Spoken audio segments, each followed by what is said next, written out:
retombées locales positives. Je vous enverrai les compléments.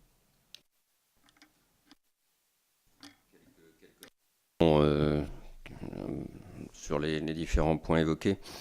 Sur Linky, ma conviction personnelle, c'est que l'argument du développement de l'autoconsommation et du rôle du compteur Linky sur l'autoconsommation n'est pas suffisamment souligné.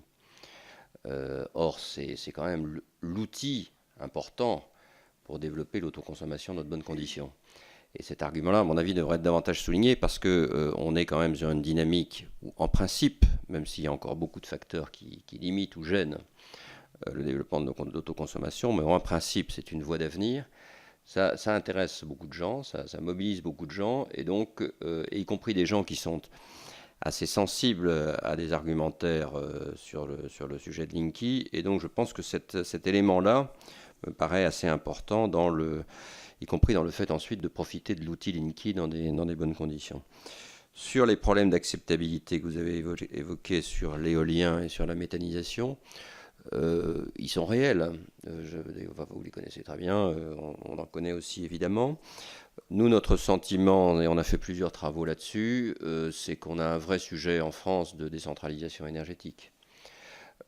Et de fait que, je vous donner quelques exemples, aujourd'hui, vous avez une planification pluriannuelle de l'énergie qui ne prend absolument pas en compte les décisions des régions en matière de développement énergétique. Bon, par exemple, mais on pourrait multiplier les exemples. On a nous-mêmes fait des propositions, y compris en étant un peu imaginatif, je le reconnais, parce que, y compris d'un tarif régional pour un certain nombre d'énergies renouvelables, financé par un supplément régional sur la facture d'électricité. Bon. On souhaite que ce genre de proposition soit expertisé, soit analysé, on est prêt à venir en parler. Et il nous semble que c'est une des conditions majeures, c'est presque la condition majeure pour que les projets ensuite soient mieux acceptés, c'est-à-dire que concrètement les citoyens soient impliqués, les citoyens, les collectivités locales, etc., soient impliqués dès le départ. Et dès le départ, parce qu'une fois que c'est parti, c'est parti. Hein. Enfin, vous le savez mieux que nous. Une fois que la contestation est partie, c'est ensuite extrêmement difficile. Mais soit impliqué dès le départ dans des projets pour qu'ils se fassent dans de bonnes conditions, pour que les gens y aient un intérêt, pour que les gens puissent y adhérer. Et c'est ce travail-là qui malheureusement n'est pas suffisamment encore fait dans notre pays, à notre avis largement pour des raisons de gouvernance.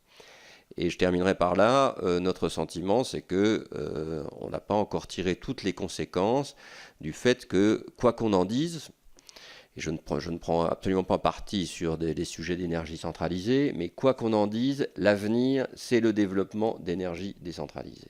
Quoi qu'on en dise. On ne peut pas faire autrement, l'ensemble du monde, c'est l'ensemble du monde qui fait comme ça. Imaginez que nous fassions différemment et que nous disions on va se confier uniquement sur des énergies centralisées. Non, ce n'est pas possible. Quoi qu'on a dit, l'avenir est dans l'énergie décentralisée, ce qui veut donc dire une certaine décentralisation du système énergétique. Et à notre avis, cette décentralisation n'est pas suffisante. Dans les textes, elle est assez bonne, puisque normalement les collectivités locales ont le droit de faire beaucoup de choses, les projets citoyens ont le droit de se faire. La réalité des choses, quand on décrit très précisément les mécanismes de gouvernance, c'est pas tout à fait comme ça.